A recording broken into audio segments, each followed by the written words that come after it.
Na videoaula passada, nós fizemos então a integração da nossa aplicação com o Firebase de forma que nós conseguimos selecionar tarefas e agora então nós vamos fazer a leitura dessas tarefas, que na verdade são documentos dessa coleção do Cloud Firestore. Então vamos começar então. Nós vamos então fazer uma alteração naquele nosso serviço, adicionando lá no final uma outra função pública também agora para leitura de dados do Firestore. Então, será uma função pública chamada de get from Firestore.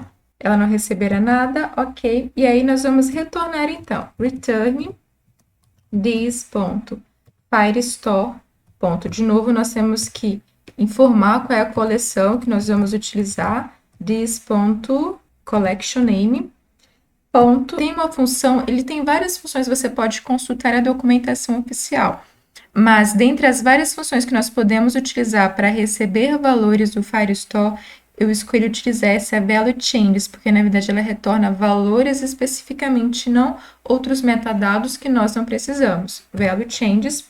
E se nós só utilizássemos assim, já funcionaria.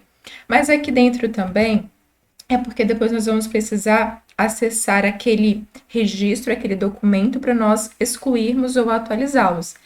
Então, nós vamos fazer o seguinte, olha, perceba que esta é a coleção. Aqui na aba do meio, então, nós temos aqui tasks. Esse número gigante que tem aqui, olha, que aparece aqui do lado direito, na verdade, é a identificação daquele registro, daquele documento, porque nós não especificamos qual registro que será utilizado. Então, para depois nós pegarmos essa identificação de forma fácil, nós vamos passar o seguinte, olha, aqui o ID field, que é como que é chamado esse identificador, nós vamos acessá-lo por meio do identificador ID. Então, eu poderia colocar aqui identificador, qualquer coisa, mas a forma que nós iremos acessar esse ID field será chamada de ID. Então, salvamos. E agora nós vamos, então, lá para a nossa página, homepage.html, mas antes disso, vamos vir para o homepage.ts.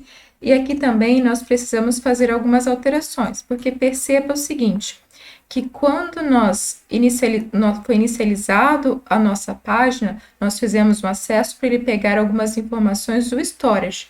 Agora, nós não vamos utilizar do storage. Novamente, é possível fazer a integração do storage com o Firebase de forma que quando o storage, de forma que se a internet estiver indisponível, a gente acessa o storage, mas isso nós não vamos cobrir aqui. É até um plus para quem sabe você desenvolver.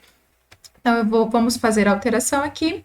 Vamos acessar, então, this task service.get from Firestore. É isso que nós vamos, então, acessar. Mas a gente vai precisar salvar esse valor em alguma variável que será utilizada.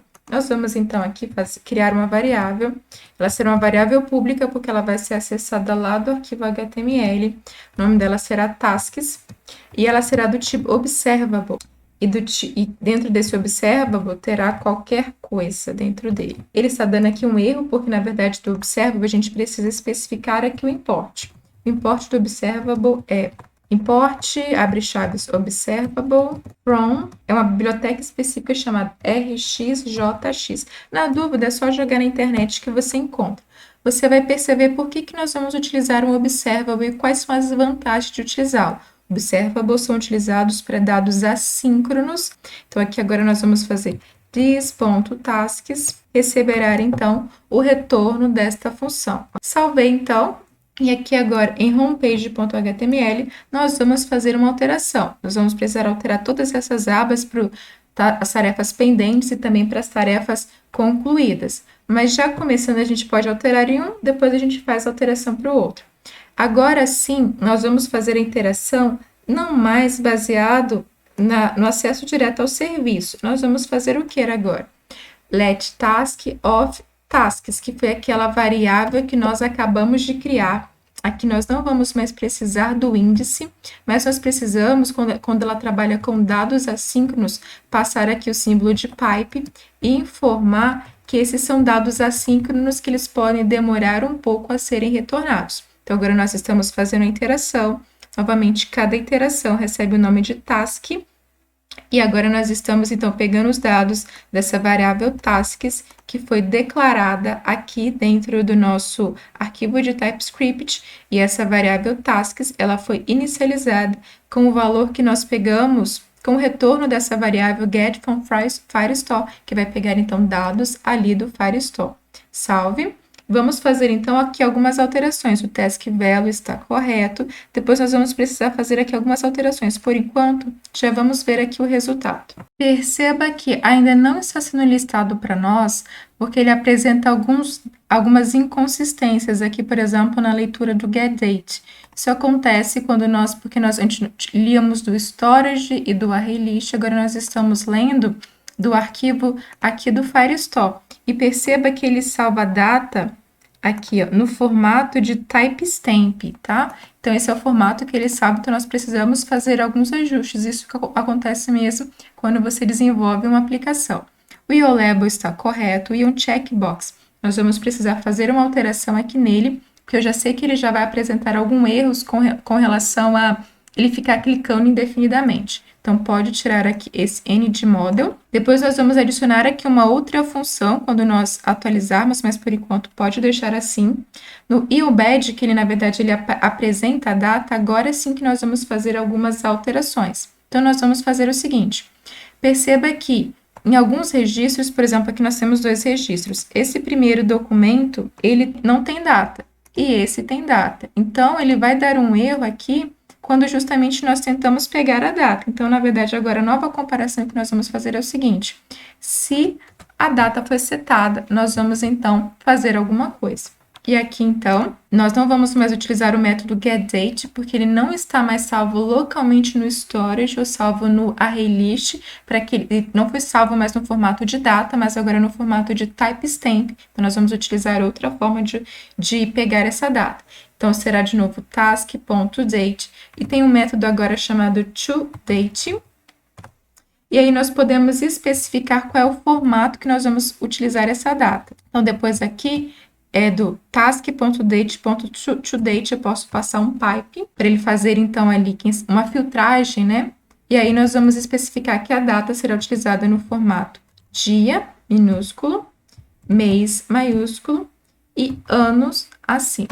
Deixa eu ver porque ele tá dando erro. Aqui, depois do date, eu esqueci de colocar 2 pontos. Perceba que o mês ele tem que ser colocado em maiúsculo, o M, né, de mês. Se você colocar em minúsculo, na verdade, ele vai mostrar, então, o mês em outro formato.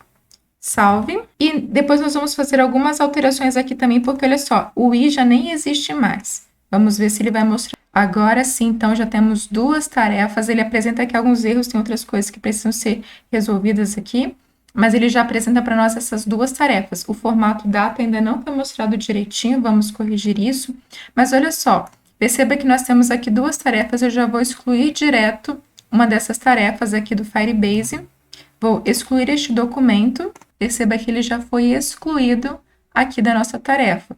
Então, quando a gente utiliza o observable ele já verifica, então, alterações que foram feitas da origem que nós estamos ali fazendo alteração e já mostra aqui para a aplicação, ok? Então, assim, ele é bem interessante para a gente trabalhar com esses dados assíncronos que podem ter ali alguma alteração.